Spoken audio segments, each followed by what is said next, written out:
All right, welcome everybody to the Broker Bartenders.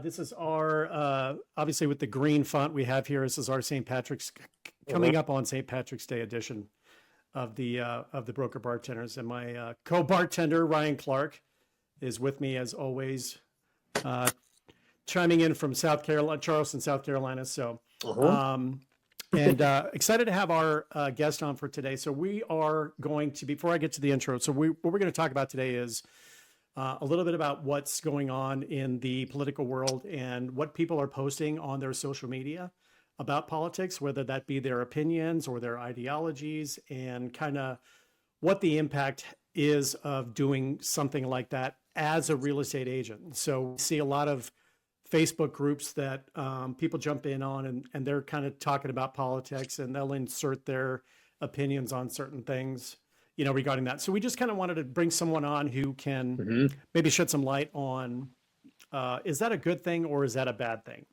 And I think Brian and I have our thoughts on what that is and has been and what we've done with it, which in my case is absolutely nothing with that. But I'm excited to have Karen Liz Albert from Behind Your Curtain. And is it Karen Liz Albert or Karen, or how do we? Yeah, just call me Karen. Okay, we'll just call you Karen. Yeah. Well, you got to remember, Karen, I'm in the South, so there's always like Becky Sue, and it's the hyphen double first name. So I'm not sure if it's a Karen Liz. I just want to be respectful of wherever it is you are. I've been Southernized. I get it. Some people call me Karen. Some people call me Liz. I will respond to either one. Karen, Liz, I'll respond to either one. All good. Good. Roger that. Well, so yeah, we'll just kind of keep it Karen and kind of keep it easy. So, so Karen is a social media strategist. She's an expert speaker, and she's the owner of Behind Your Curtain. And she has over 25 years experience in marketing and training and consulting. She's also created the very popular 30-day social media facelift program that has to date helped over 25,000 real estate professionals in their career. And is also very sought after social media subject matter expert and guests on nationwide radio and media broadcasts, such as the National Association of Realtors, the Women's Council of Realtors, Inman Magazine, which we know. And now, Karen, you can add the internationally famous Absolutely Broker Bartenders to that. We're global. Yeah. I am going to be updating my bio the minite I am done. And if we're not first tier, I mean, yeah, I don't we'll know. have to reshuffle that. You don't lead with that. So it's right. Broker Bartender and NAR. And then Inman. Yeah. 100%. Those absolutely. Guys. Yeah. But I may just change the title of it, right? Yeah. Karen Liz Albert of Broker Bartender fame. There you go. Exactly. International. Done.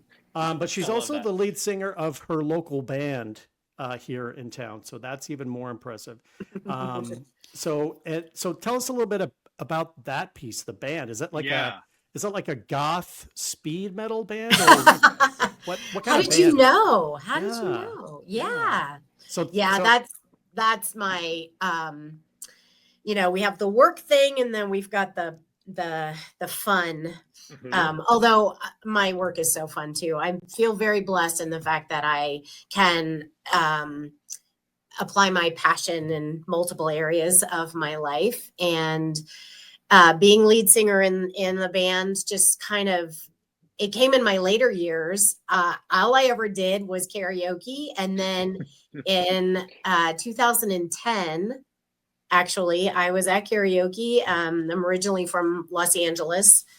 And I was singing, and this woman came up and said, "You should audition for our band. It's a 3 female singer band, and we're losing one of our female singers." And I was like, okay.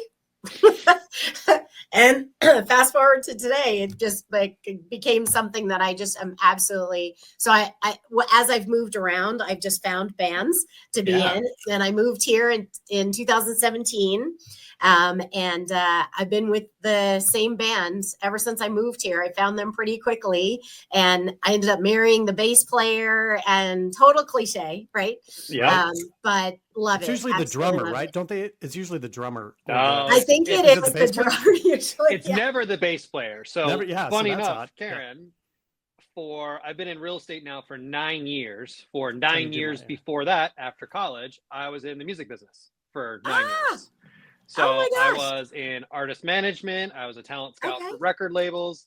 So I played in that space, and Denver is where I was kind of home base for quite some time. Seriously. So Oh my depending on where gosh. you played, I got out in 16.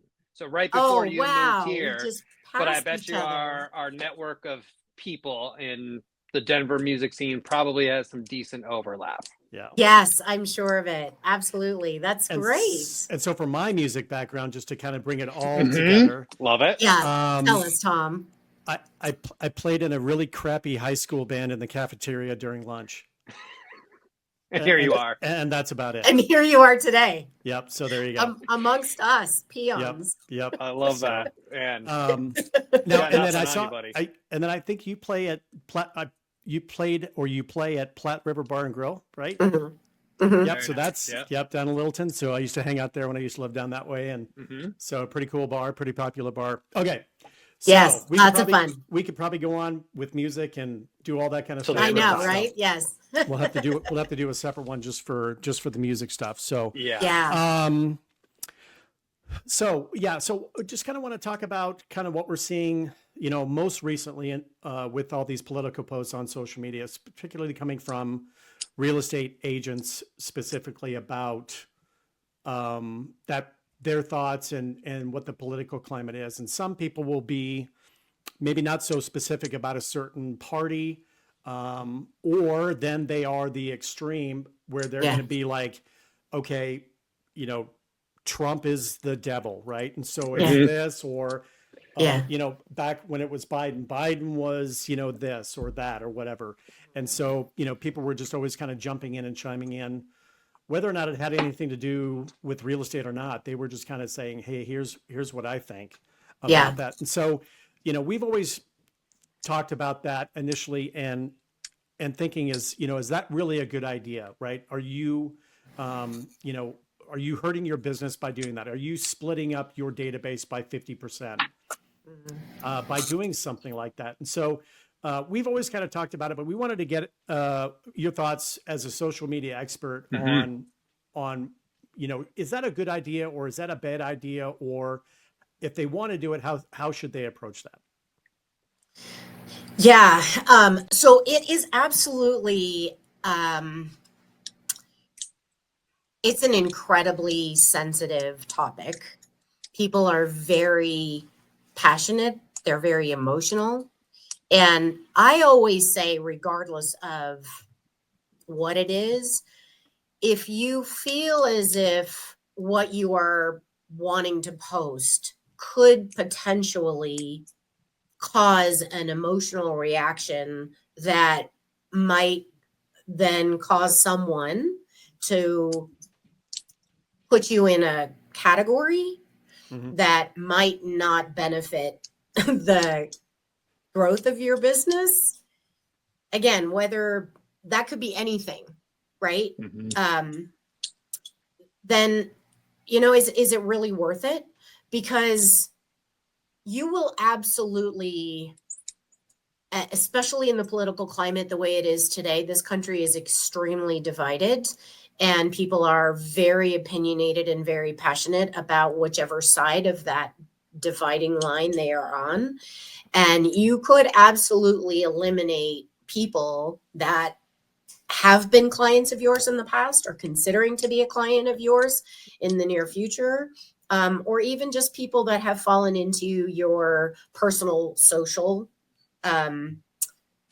media community. I kind of liken it also to what we went through in COVID. A lot of people were pro-vaccine, anti-vaccine, do you want to broadcast your position on that? out in the social media world if you know that those are platforms that could be influencing your pipeline and your business. I don't generally suggest it. If you feel like you want to go into a group and maybe that's a safe space for you because you kind of know who's in there and you feel that that's a community that might support, or it's a conversation that is healthy, that you're not worried about the impact of that. But if you're posting out in those platforms where everybody and anybody could see it, I don't generally recommend it. I would have to agree with you there. I'm not sure if you're familiar with the great social media real estate guy, Tony Giordano, who is one of my mentors in real estate. I've taken his class a million times. I've read his book. Any agent I've ever coached, I've sent either that book or the link to buy that book, The Social Agent. And I remember one of the first classes that I took from him was summer of 2016. So 3 months before the Trump-Clinton election. And I remember him getting up there in the middle of his class, and I really liked that he was not like the professorial teacher. He cursed and he yelled, and he felt like one of us. He felt like a realtor. He felt like a lender. He felt like just one of us, not a professor in a lecture hall. He was just a guy. Yeah. And one of the things that he said was, one, not a single one of you are intelligent enough to speak on this matter. You might have an opinion, but you're not informed. Anything you're getting is from another medium that you're just regurgitating. So one, why repeat something you don't factually know is true unless it is you breathe oxygen, sky is blue, ocean is nice. Unless you can say that, there's very few things categorically you can say when you're talking about those things.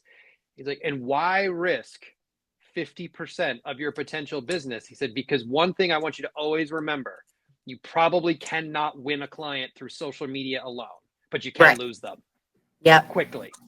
Absolutely. That really resonated with me. And I started thinking back to in my younger years, I'm 41. So MySpace and Facebook was one of I had the @Colorado.edu Facebook. And I remember what my friends and I and things we'd post, and they're a little questionable by 2025 standards. Mm-hmm. And I just remember thinking about that of like, man, I really need to go back and scrub the entirety of my Facebook. And I started looking at, there's pictures of Ryan and his fraternity brothers doing keg stands. Now that's not that bad, but I started thinking about that of like, who is that going to alienate? Well, maybe not too many people, but it might. So let me scrub that out. And when I got to some of the political posts I had made previously that I thought were fairly down the middle, just more calling out lunacy on this side or that side, both sides. Even neutral obsession or anger came off the wrong way when I reread it, and I would scrubbed all of that out. And I've been very intentional about not getting involved in that space. And I think that's great advice for anybody you're working with. Just stay away. There's no point.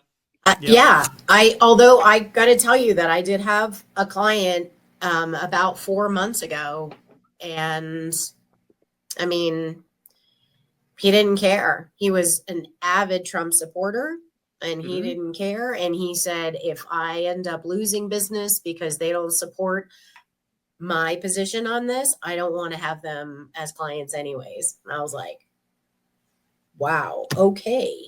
And this wasn't a very seasoned, not like he had a bunch of business and a pipeline where it didn't matter if he lost some. I mean, he was fairly new into the industry. And so as much guidance as I gave him and tried to change his position on that. So there's some that are, they're passionate about their opinion, and they carry it forward into every element and aspect of their life. Let me ask you this. What do you think about the fact that if somebody does do that, and maybe they have clients or they had somebody that they had a relationship with or knew or was connected to or didn't know at that time what maybe their particular political affiliation was, and they're like, oh, okay, I didn't know he was a Trump supporter. Maybe now I'm more inclined to connect with him because I wasn't sure. So is it this on the other side of it? Can you look at that maybe picking up additional business that you maybe Yeah, I think didn't so have for before. sure. But I don't think that's even still things that you want to broadcast Mhm. out. I think that's a, that could be a at the coffee table conversation if you feel that that's appropriate for you to maybe if the conversation is coming up that you feel like, oh, well, my position on this I think could potentially sway in, a certain Mhm. direction.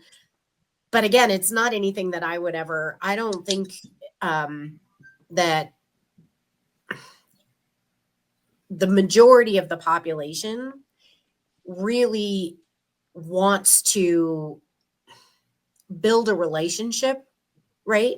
Mhm. With the people that they are connecting with and following.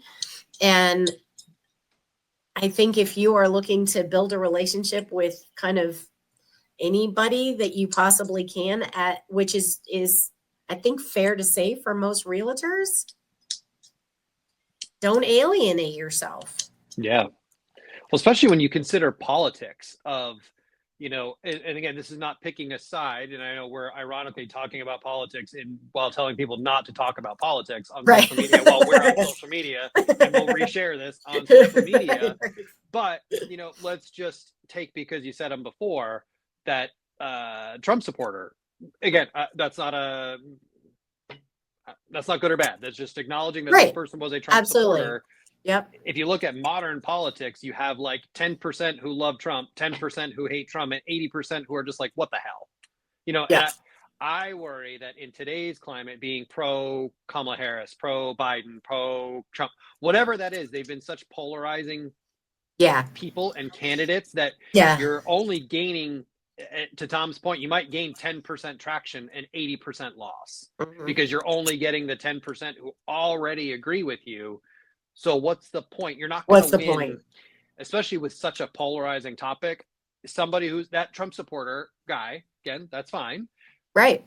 On one level, he might only theoretically lose the 10% he was never going to get, which were the Mhm. other side of them. But it's the 80% of, our job as realtors is supposed to be somewhat emotionally stable. Yeah. That's our Yeah. job, right?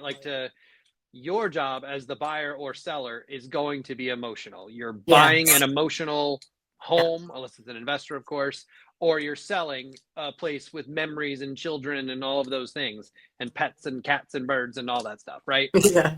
Our job's to remain like this so that we can see objectively four walls and a roof. That's all a house is to me, because that's what it's supposed to be. It's a Right. property. But to Right. them, it's a home. So for me, when I see those things, I see someone who may not be emotionally equipped to properly execute real estate at a high level, because emotions bother them.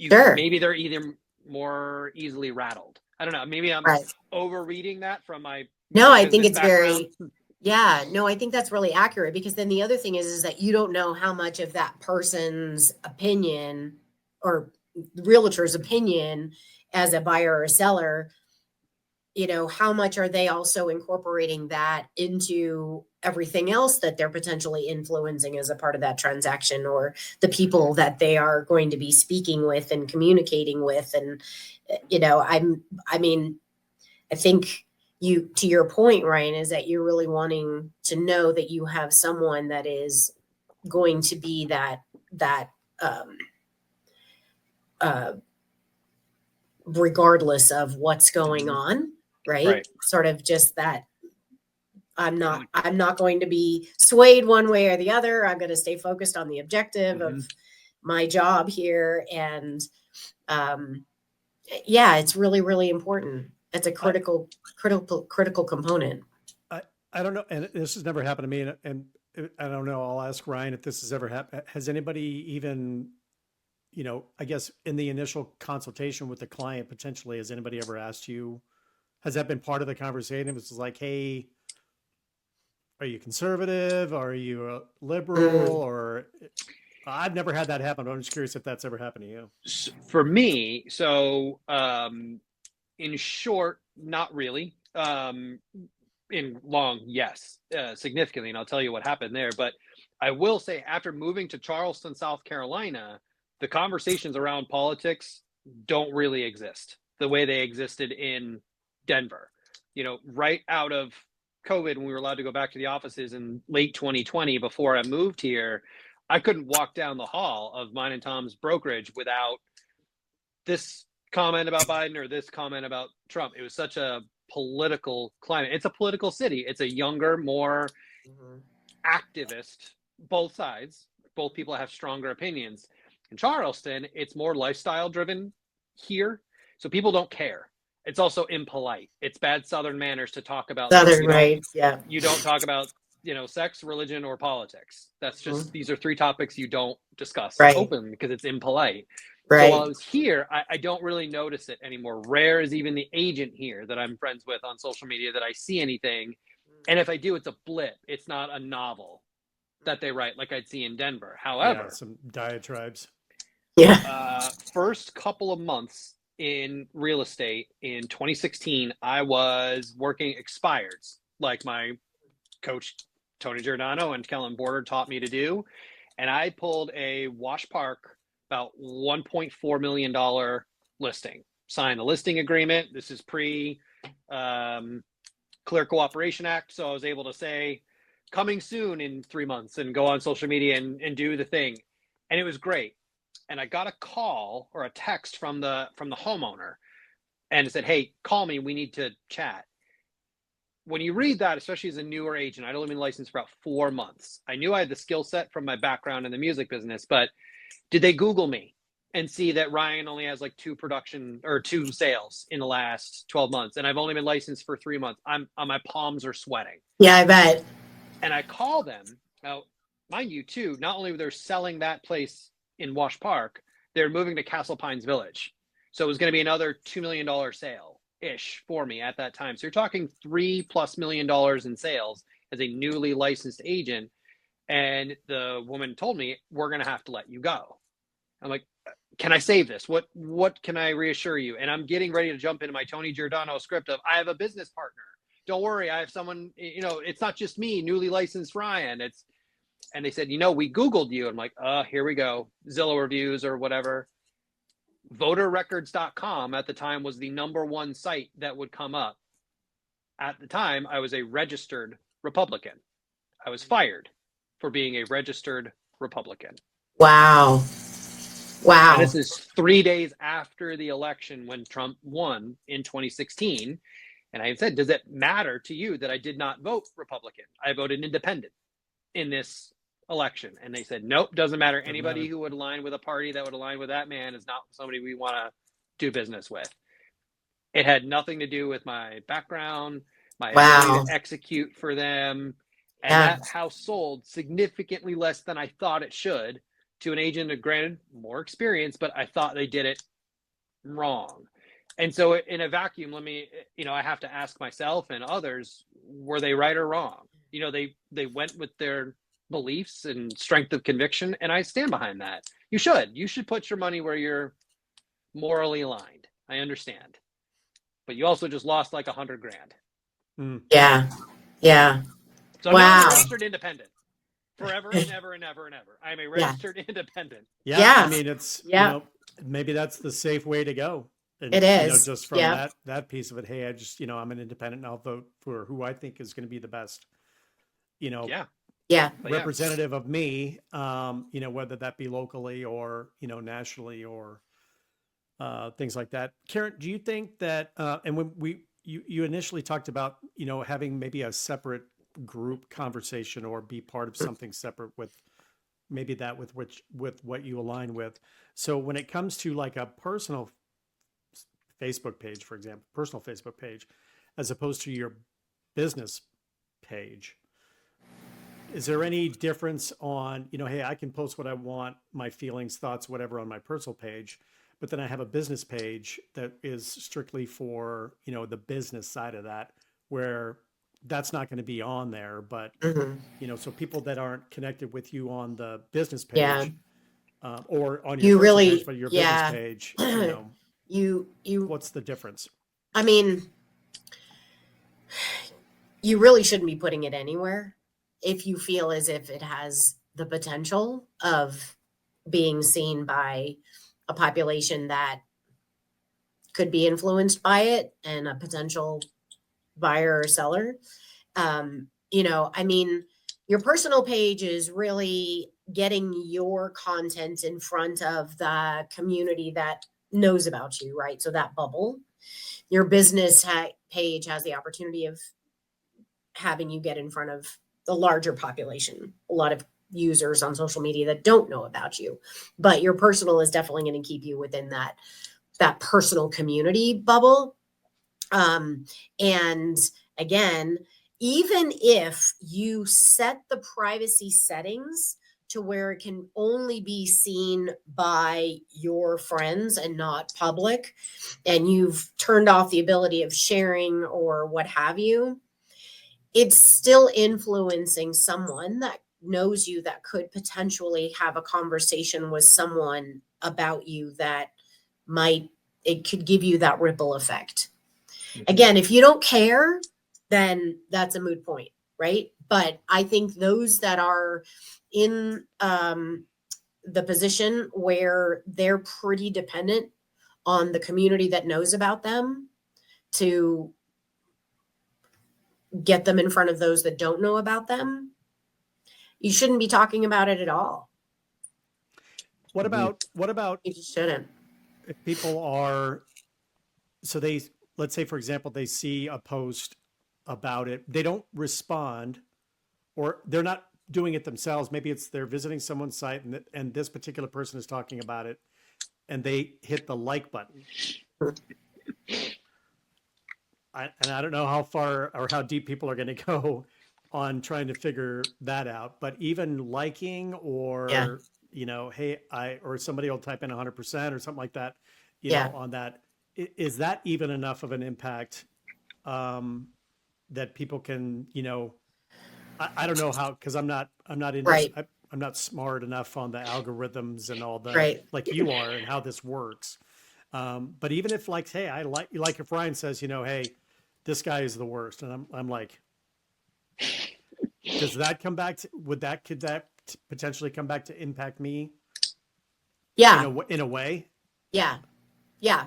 It definitely could, because you don't know who's seeing that post also, and could have visibility. Anybody can see who has engaged with a post, if you liked it or thumbs up or what have you, so especially if that post was a friend of yours and your friends are seeing it and the engagement and all of that stuff as well. The other thing is that when you engage positively with a certain type of post, that the underlying message is, pretty clear what it's talking about, then you are influencing the algorithm so that what you then start to see more of on your news feed is in alignment with what you just gave a thumbs up or a heart to. Now, that doesn't necessarily become visible to your community. However, it just sort of positions you to possibly be engaging with more of that type of content that could help people see, are you on one side or the other? So, I mean, just play it safe. You can look at all stuff all day long. You just don't necessarily have to engage with it and share it onto your page or post about it. I think there's enough going on in this world for us to find content to be posting about where we can just completely avoid the sensitive topics. There's 100%. plenty of great, wonderful things that are happening. And, I tend to want to be the motivator, the one that inspires, the educator. That's the role that I want to stay on. That's the side I'm going to stay on. So, go ahead, Tom. No, go ahead, buddy. No, I was just going to say, so as far as the, I think the consensus is, the recommendation is just to kind of skip it all together. Yeah. Just kind of try to stay away from it as best you can. I guess even on a local level, right? If there's just even some disagreements on, local politics or something like that, just kind of stay away from the the whole thing. I don't see as much of that as I do on a grander scale in the national level of, Right.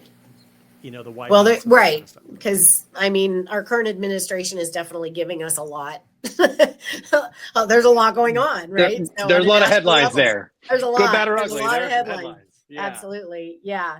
And the other thing too is, it baffles me that I look at things sometimes and I'm just like, okay, these people just have way too much time on their hands, because it's almost as if they are so intentional with going onto social media and like finding something to attack, whether it's the message in a post or the comments that people have made. And I mean, I am like, I don't want to get involved. I don't want to put anything out there that's going to possibly influence somebody or give them that's what I was looking for. I don't even want to start something like that. But there's a lot of people out there that are like that, and they're just waiting for that piece of content so they can just hop in there, and then it becomes this massive ripple of just like, it's just not nice, and it's so unnecessary. It's just so unnecessary. It's funny you say that. So I've been in leadership predominantly for the last 6 years or so, and just jumped out back into production recently. So I've ramped up my social media, and I've been playing with the algorithms. I've noticed that my real estate trend or my pop topics are down in engagement. So, before I post the real estate thing, I post Sunny, my girlfriend, or the dog or the beach. You kick the algorithm up before I post the thing that's boring. Right. I He's learned got the formula, Tom. Yeah, I learned from the good people. The power of the puppy. The power of the puppy. Yeah. Puppies and babies. Yep. Puppies and babies have gotten me so far. So I'm very tactical in how I look at that. I know I've got a real estate post coming on Friday. So Thursday, up goes Buffy, our little Australian Shepherd. But perfect. I made a post because I worked a lot with investors historically, or I work a lot of luxury here in Charleston, and they tend to be a little bit more financially savvy. They want to know what's going on in the economy. They want to see what the market trends are going to be. So one of the things, I made this post and I started talking about the tariffs with Canada as it relates to building cost, because we haven't hit the trickle down effect yet of that timber making its way here. What's that going to do? Because we're very new construction heavy in parts of Charleston, and we're also very flip heavy here. So what does that do to, I started walking that down, like, okay, are we going to start seeing less, even in the luxury space, hardwood floors? Are we going to start seeing more 15 millimeter and it took like 5 minutes for like 30 people to jump in and say, well, Trump's ruining the country with these tariffs. Like, that had nothing to do with what I was saying. And even then I found I just took it down. Like, I was trying to be informational with this on the fringe of the topic, not the ideology of the topic. Just not today. Let's talk about 6 months from now. Right. And here's the world I think we're in. Interest rates are down. And I didn't get 5 minutes in, and there were 3 or 4 comments just blowing it up. So to your point, I think, yes, people are looking for that gotcha moment, or that, no, I'm going to get him. I'm going to get him. Yeah. I didn't even say I was pro or anti anything. No, it was purely data driven, but you heard the tariff and they were like, whoop. Yeah, I know. I'm learning even that trigger word of tariff or anything in that space. So I have those conversations privately, that like open houses. I had a great open house this weekend. I had a ton of people I was talking to about that. And we're talking about the math of buying this $1.7 million house. Yeah. They were fine with it. Yeah. Because they could see me. It was interactive. They saw it on my face that I wasn't getting red or blue in the face, as it were. Yeah. Yeah. But my social media doesn't have that. Reserve that type of stuff for like the Facebook groups where it's just investors, and they're 100%. not gonna see it anything other than the black and white data metrics that you're offering. But it's, and the unfortunate thing with the algorithm is they don't care what type of attention any post is getting, good or bad or indifferent. It it gets attention, and that thing can blow up and explode. So you never know where your content is going to show up and in front of who. Yep. And why take the risk, Yeah. Yeah. It's Even not that was worth it. eye-awakening. That was eye-awakening for me. Just Yeah. say, you know what? Nope. I even got to take that down. I thought I was like Kevin Bacon, one extra step away from the thing. I was 1 degree, I thought, removed from it. Right. Or enough No. from it. No, I sure wasn't. No, Nope. I sure wasn't. Yeah. But it's interesting. It's such a great like sociological experiment of I can't Mhm. even talk about the form and function of being good at my job, which is Yeah. understanding economic trickle down and Right. what that means for my local economy, my local real estate market, It without doesn't. it turning into this thing that I had no intention of it Right. turning into. One But word is all they hear is the they heard tariffs, tariff, and that's and it. it just, that was it. So Yeah. The trigger word. it is Yeah. a trigger word. We have a few of those, and that's tariff Yes. I'm finding is one of them. Yeah. So Yeah. I'll have to circle back, Karen. I apologize. So we typically when we have a guest on, the first question we do ask yeah. is, "What's your favorite drink and why?" Yeah, almost forgot And about that one. I forgot to ask you that because Especially after jumped a in. political conversation, we're probably gonna Yeah, need we're like probably 30 ready of for them. a couple. So Yeah. So Wait, I have to just Hey, pick one? yeah. Well, yeah. So what's your favorite drink, and why is it your favorite drink? now you could be thematic if you really want. We've had a couple of those who've said like my vacation drink, like down at Beach Bar, I drink a Corona. Late Right. night out with Sunny, I'll have an old fashioned. Right. Dinner And at that's home. that's kind of me. Well, and Yeah. I'm also a Libra, so we don't like those types Ah. of questions either, right? Like, don't ask me what my favorite drink is because I could change my mind, and now I'm all stressed and my anxiety level is too high. Oh So- God, I love that. Yeah, it's funny. It's funny. Yeah, I'm a Libra too. So it was funny, but when I interviewed the CEO of my company, Jason Mitchell, he actually already knew I was going to ask that before I even told him anything about it. And I said, hey, we always ask one question of our guests once we get started, and he's like, "What's my favorite drink?" Right? And sure enough, that's like, yep, he knew. He knew I was going to ask that. So, all right. So, spill the beans on which one is your favorite and Or why. favorites in 2 or Favorites. 3 mediums, if that makes your Yeah. Libra heart. Yeah. It does. Pitter-patter a It little does. easier. It absolutely does. I feel like so summertime, I tend to definitely lean towards the margarita kind of Mhm. vacation fruity sort of drinks. Mhm. I love tequila. Got it. Pace myself with it. Sure. For sure. I definitely love really good red wine. Mhm. So, my aunt actually is a retired, she ran the hospitality room for some of the main top wineries in Sonoma County. Very So I've been nice. very spoiled Yeah. Mhm. in that area. But some nights I'm just like, give me a double tall vodka tonic, and I don't really even care what kind of vodka, like Okay. Oh, sometimes, and that's the kind wild of what I vodka's go okay? to Some when I'm on Kamchatka? stage, though. I'll tell you what I've been doing I on was stage. gonna ask you, what's your Yeah. green room drink? That was gonna be my follow-up question. Yeah, The music because- executive in me has to know.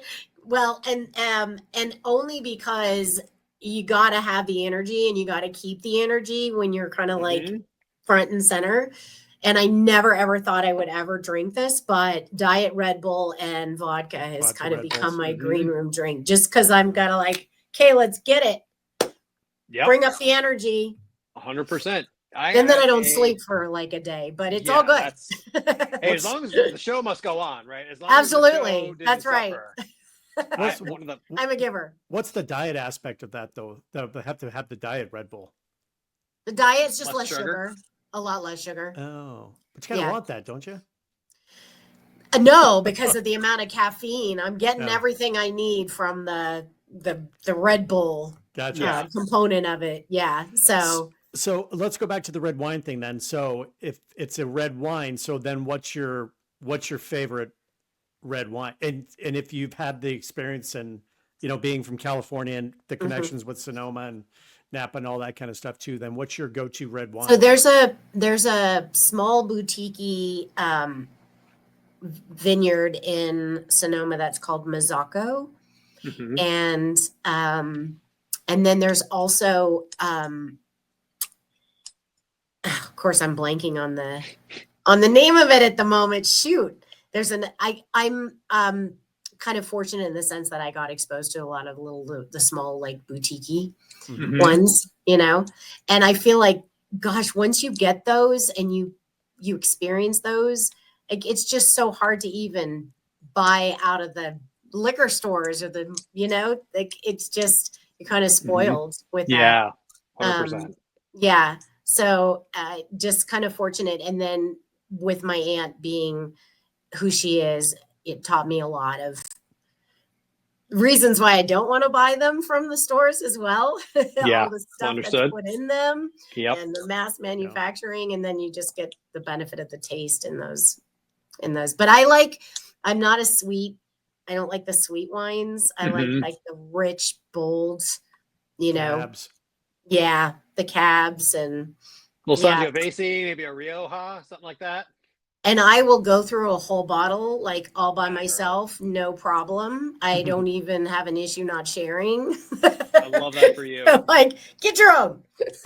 I love that. Are you the $12 to $15 bottle, or are you a little bit more on that? Hey, I'm okay spending 50, 60, 80 bucks. I'm, you know, because I actually love Caymus, and I'll spend the money for Caymus. Yeah, I'm okay with or that. Silver Oak or something along those lines. Exactly. And Yeah, I'll I'm drop- okay with that. I'll drop that, but you know, hey, if it's a $21 bottle of Kendall Jackson, Sometimes, I just mean, depends on the budget. How many Exactly. deals I closed? Yeah. Right. Exactly. Yep. Absolutely. For sure. Yeah. I mean, sometimes it's just about the effect, you know. It's not that's the you meaning. just need some bottle with something red in it. There you go. At the end of the day, One of my some days that's all you need. the first band I ever worked with was this group of, they were all famous in their own way. I'm from Long Island originally. And they Okay. had kind of made it in the late 90s, early 2000s. Then their record label folded and lost everything because the record label owned it. So they became these Oh. like local heroes. And one guy had played with the Trans-Siberian Orchestra. One guy played with Debbie Harry. You know, they were just people who had connected with everybody. Yeah. And the singer was in his like mid 40s, and he had sung like every day of his life for 25 years as a professional singer.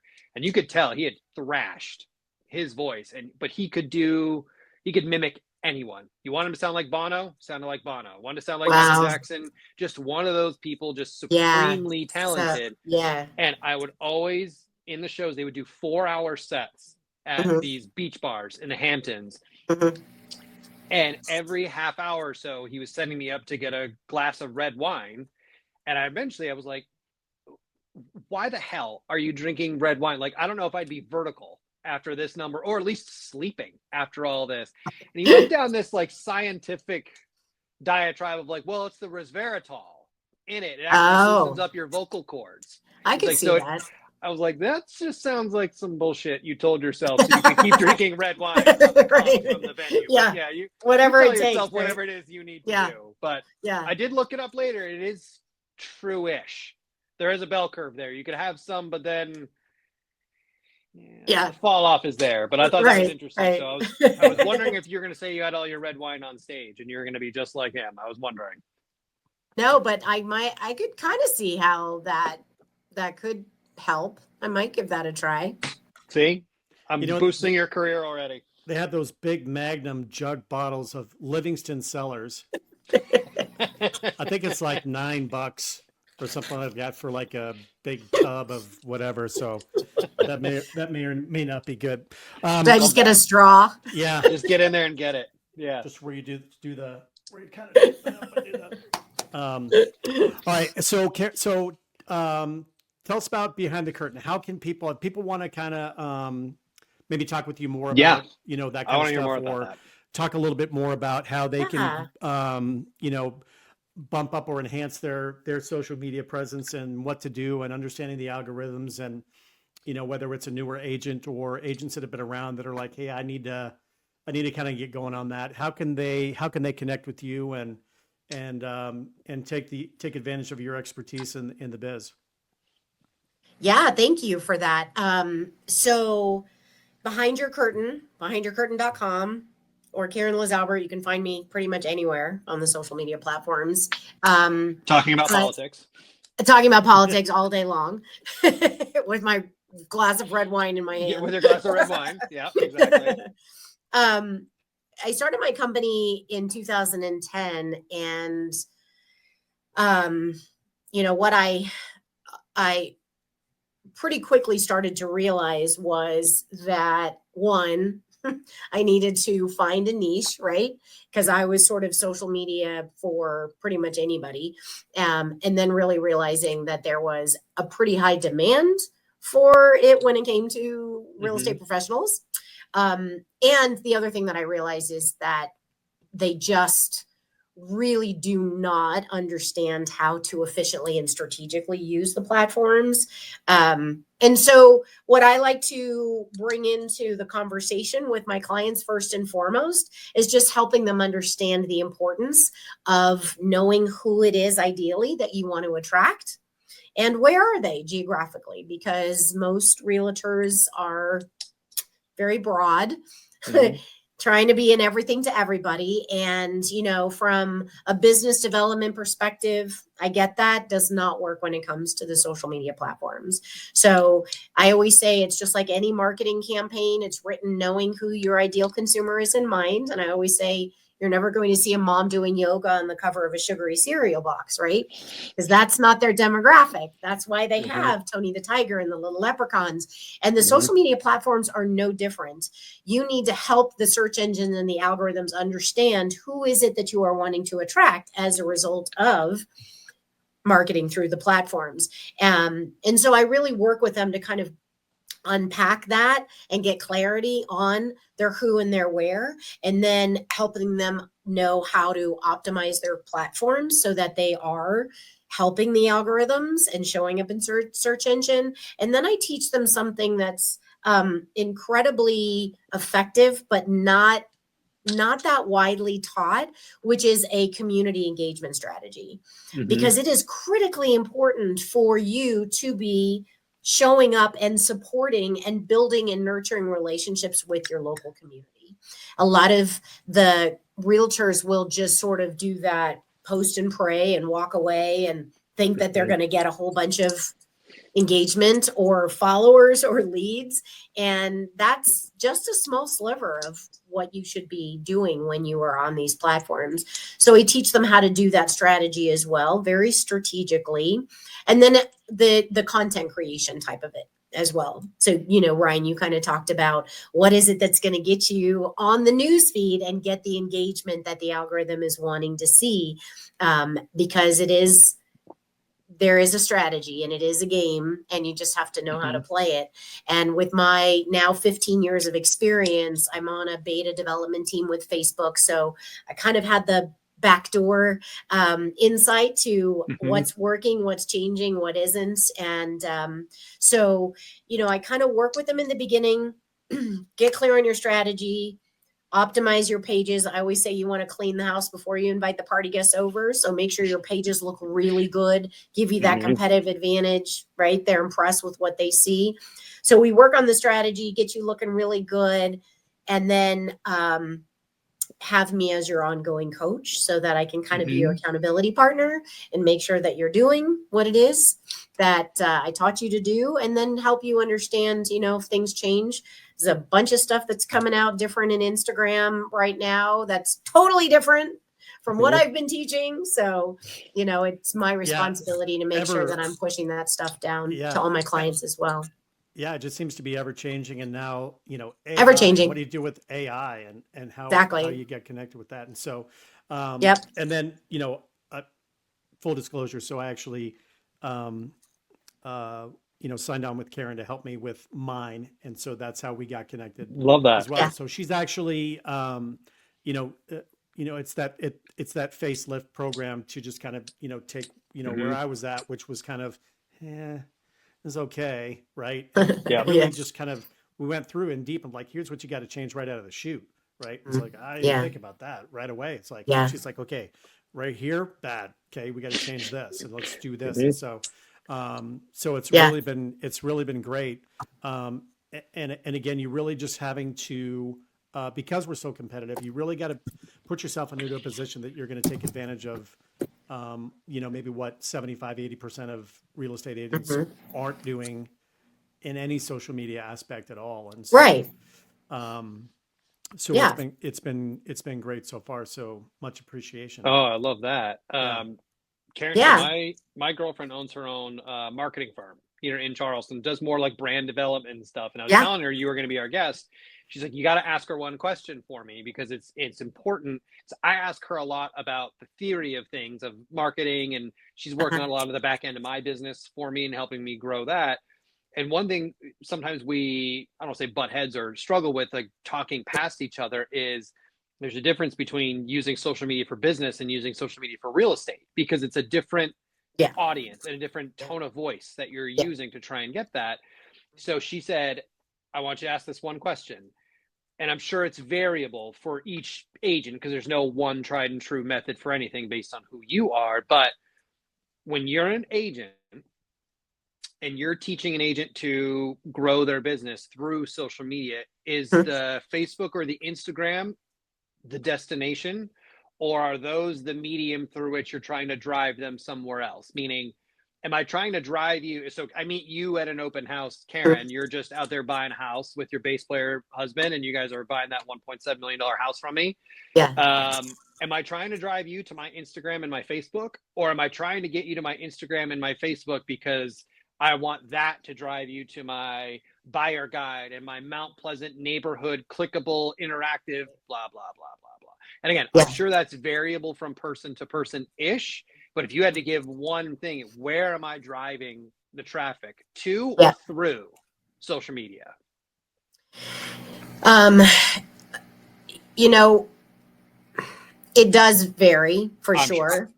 I feel that 75% of realtors, they just want that to be the destination because there is more work, right? Yeah. And time and investment that you have to put into having that be a lead gen magnet tool and sending them someplace that then gets them further down into the funnel. And so I do have the opportunity for building lead gen magnets and landing pages and that stuff. Right. If that is something that they want to continue and invest in or with. I've seen across the board, lots of my clients have been just as successful just having Facebook and Instagram as the destination. I've also seen success with them being sending them to another destination site, you know, so it really depends. Yeah. And is that their like Linktree or their? Yeah. And that's It the one could I've been be. seeing a lot lately is, I mean, Linktree is fantastic. And that's the thing too, is it also, it could be, you know, dependent upon if you have a listing and then that's right. So then those are destination sites to get them to, I mean, they're the site for the property is the destination site, right? Not necessarily. So it could shift and adjust depending upon, you know, what it is that they have.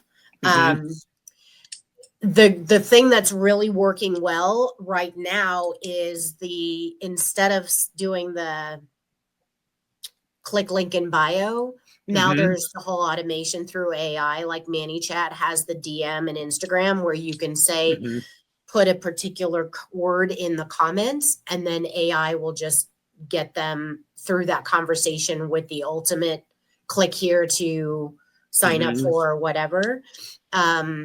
So those are actually becoming much more effective in carrying on the conversation through a particular post. If you have one that is getting a lot of attention, then you might leverage that to turn it into something that helps you build your email list or, you know. Yeah. And Tom nailed it with the Linktree. There's a agent that, and I'll always sing her praises. She is probably the social media queen of real estate here in Charleston. Fantastic agent. And I take nothing away from her agent skills. I do not want to do a deal with her because she'll actually go toe to toe with my background and negotiation skills. Her name's Marley Presswood. And Uh-huh. everywhere I've been seeing more of her link tree. So I started looking at her link tree of like where she's driving the traffic to. And it just looks nice. And it's got the buyer's guide. And it's a click to, click here to book a meeting with me. Yep. And I was talking to her about it, or not her, one of the people that does marketing in the same realm that she does. Like, yeah, that's what she uses that for, to drive it over there. Because, yeah, you might get 10% of her audience might make it there, Right. but 70% of that 10% might actually do something, as Do opposed something. to Yep. Instagram being a set it and forget it. She's like, it's a walking call to action.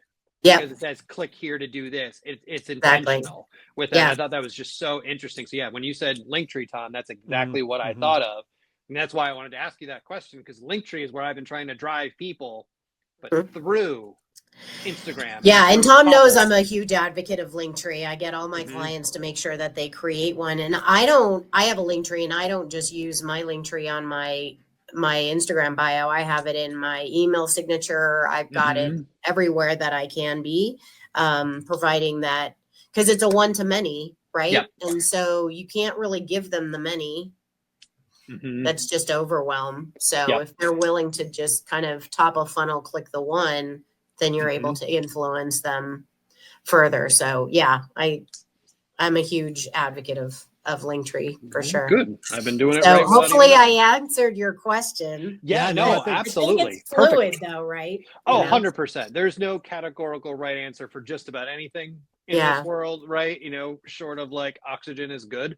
Short of that, Right. there's not really a categorical thing you can say about much of anything. Right. But, Yeah. the overwhelming yes or no, it's the population, to the general average insert here agent. Yeah. Where are we trying to drive them? And it sounds like the best way to do is use it all symbiotically, drive to Yeah. and through. If you can do both, then then it's tactical, right? And I imagine, sounds like that's what you've been working with Tom and your rest of your clients on, of just there's so much set it and forget it. Like, oh yeah, let me take this picture of my sunglasses and my Starbucks coffee of me doing showings that I didn't actually do today. I just pulled up the MLS. We've all seen that post, and that just seems an afterthought. You seem to be more of a tactician, which I really appreciate, because I think that's what marketing truly is. It's tactical. Absolutely. Oh yeah.